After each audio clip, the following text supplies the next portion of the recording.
नमस्कार दोस्तों, university dream के इस यूट्यूब चैनल में आपका हार्दिक स्वागत अभिनंदन करता हूँ। तो मैं आज एक कोर्स के बारे में लेकर आया हूँ कि जिससे थोड़ा जॉब की ना प्रोबेबिलिटी बढ़ जाती है। करंट सिनेरियो में देखो तो आप जॉब के लिए बहुत ज़्यादा ही फाइट है, किसी भी जगह जाएँ तो। तो ऐसे में कुछ एक कोर्स ऐसे होते हैं जो थोड़ा-सा जॉब को आसान बना देते हैं। जैसे कि आप जो स्किल होते हैं, जो स्किल्स आप सीख लेते हैं, तो वैसे में जॉब्स जब आती हैं, तो आप उस स्किल को सीखे हैं।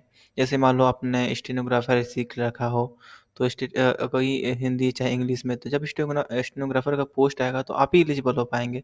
तो एक ना मतलब छँट जाते हैं काफ़ी लोग, क्योंकि स्किल सबकी बस की बात नहीं होती कि वो सीखें।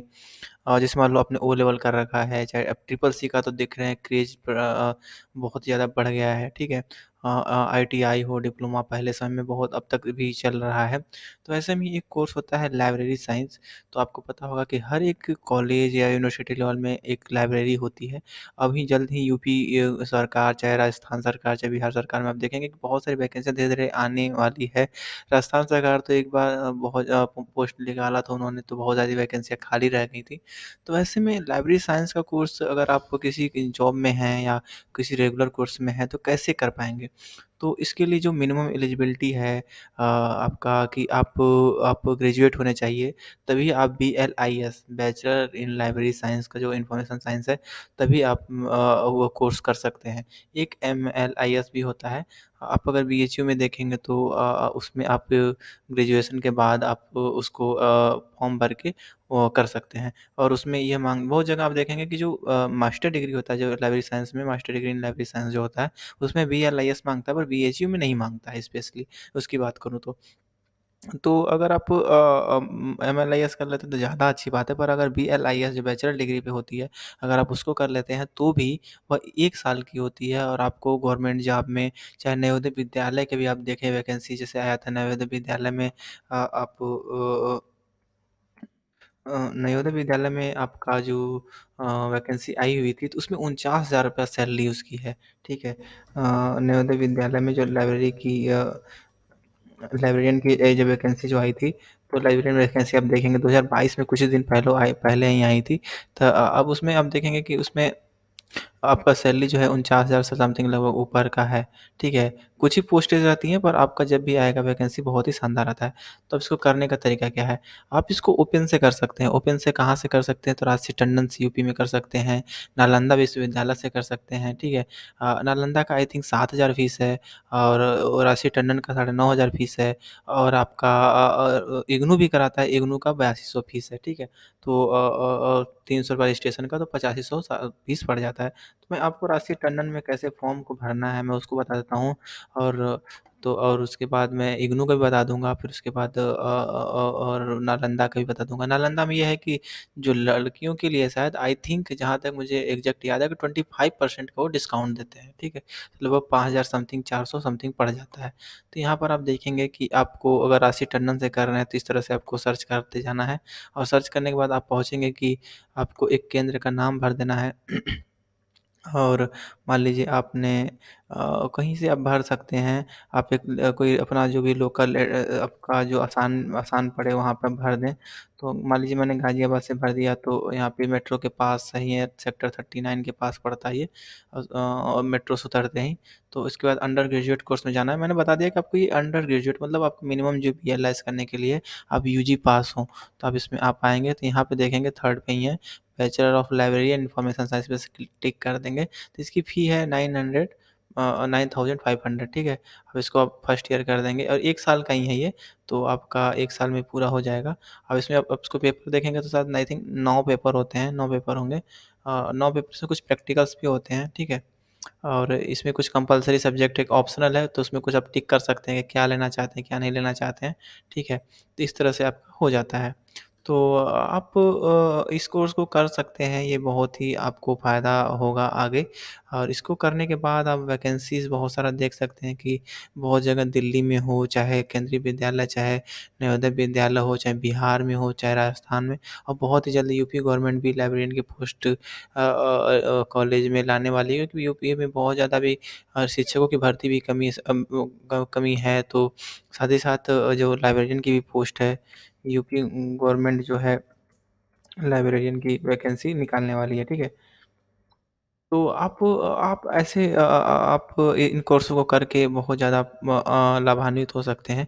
इनमें फ़ाइट बहुत कम होती है और आप इसको करें और इसको आप इसका बेनिफिट को अवेल कर पाएँगे अच्छे से। तो आशा करता हूँ वीडियो आपको अच्छा लगा होगा। अगली वीडियो में मैं आपको बताऊँगा कि इग्नू से कैसे फॉर्म भरेंगे। एक चीज़ मैं और बता दूँ कि अगर आप राशि टंडन से फॉर्म भरते हैं, मैंने एक विधिवत वीडियो अलग से बना रखा है, पर मैं इसमें आपको अलग से बता देता हूँ कि अगर इसको फॉर्म को तो सेलेक्ट कर लेना है यहाँ से, आप सेंटर अपना नाम, अपना फ़ोटो, सिग्नेचर से भर लेना है, सारा चीज़ में डिटेल अपना सारा दे देना है और अपना एड्रेस जो है ना, अपना कॉरेस्पॉन्डेंस एड्रेस वो भरेंगे कि मान लीजिए अगर आप किसी मान लीजिए आप यूपी में हैं और दिल्ली में करंट में रह रहे हैं, तो अपना वहाँ का एड्रेस भर देंगे एड्रेस से, तो वो जो बुकलेट होती है, वो आपको आपके पास वो लाके दे देंगे, ठीक है? कुरियर से आ जाता है, ठीक है? और अपना एकेडमिक डिटेल सारा भर देना है। इसको सबमिट करने के बाद एक आता है कि उस जो सबमिट करने के बाद इसको फॉर्म को उसको जमा करना होता है, आप भी सेंटर में, जो भी जिस भी सेंटर में आप फॉर्म भरे हुए हैं, उसको जमा करना, मैं आपको दिखा देता हूँ।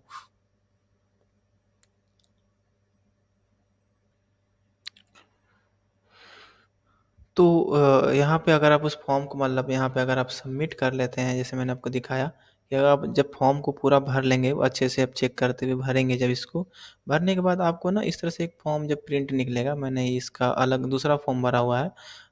उसको मैं आपको दिखाऊँगा कि इसको जब फॉर्म को प्रिंट करेंगे, पेमेंट करने के बाद 9 मतलब 9,500 रुपए, 9,500, तो इसके बाद आपको इस तरह से प्रिंट करने का ऑप्शन आएगा, प्रिंट कर लेंगे। तो इस जो फॉर्म है ना, इसको फॉर्म को ले जाकर इसको जमा करना है। तो आप यहाँ पे देख सकते हैं, यहाँ पर एक लास्ट में आपको देखने को मिलेगा कि एंटी रैगिंग फॉर्म, इसको भर देना है सिंपली, बहुत आसान है। इसको भर देंगे और इसमें यहाँ लिखा है ना, कृपया एडमिशन फॉर्म को की हार्ड हार्ड कॉपी जो 1 सप्ताह के भीतर, तो इसको जो जिस भी सेंटर को आपने भरा है, मान लीजिए मैंने गाज़ियाबाद के सेंटर को स्नातकोत्तर जो है गौतम बुद्ध नगर में उसको भर दिया है, तो वहाँ पर लाके जमा करना होगा। कोई बनारस में हरिचंद पीजी कॉलेज को भरा है, तो वहाँ पे लाकर जमा कर देगा। कोई प्रयागराज में किसी सेंटर को भरा हो, तो वहाँ पे लाकर जमा कर देगा। तो उसको जमा करना होता है और उसके साथ ही साथ आप 10-12 की मार्कशीट, ग्रेजुएशन के मार्कशीट, अपने आधार कार्ड और एक फ़ोटोकॉपी ज़रूर लेकर जाएँ। और उसके बाद वहाँ पे जाने के बाद क्या होता है ना कि अपने जितने मान लीजिए जितने भी पेपर हैं, उतने आपको असाइनमेंट भी जमा करने होते हैं। अगर ये तो आपको जो असाइनमेंट की कॉपी कहाँ से मिलेगी, तो वो वहीं पर देते हैं असाइनमेंट कॉपी। कुछ इस तरह से आपको दिखेगी असाइनमेंट की कॉपी, तो आप इसमें आप इस तरह से भर सकते हैं। अच्छी बात ये होता है कि जो बहुत इग्नू में क्या होता है कि इग्नू में सिर्फ़ जो मोड रहता है, मोड है जो आपको जो बुकलेट मिलेगा, वो सिर्फ़ इंग्लिश में होता है इग्नू में, ठीक है? तो बहुत लोग प्रेफ़र करते हैं कि राशि टंडन से करते हैं जिनकी मीडियम हिंदी है, जिनको सहूलियत हो जाती है आसानी से और और आप इस तरह से असाइनमेंट जमा कर देंगे और जैसे कि आपका अपना कोई मान लीजिए इग्नू का सेंटर दूर पड़ रहा है, तो आप अगर आपका राशि टंडन का सेंटर अगर पास में है, तो उसको भर सकते हैं। तो ये है सबसे बड़ा बात जो है, मुख्य बात यही निकल के आती है कि जो अगर भाषा में दिक्कत है आपको, अगर आप भाषा में दिक्कत है, तो आप उत्तर प्रदेश राशि टंडन को प्रेफ़र करें बजाए कि इग्नू को। इग्नू में थोड़ा-सा मोड ऑफ जो है उसमें सीधे लिखा है कि ऑनलाइन है, बट हाँ, हालाँकि उन्होंने कह दिया है कि आप असाइनमेंट और पेपर को हिंदी में लिख सकते हैं, बट सारा जो मटेरियल मिलेगा आपको इंग्लिश में मिलेगा।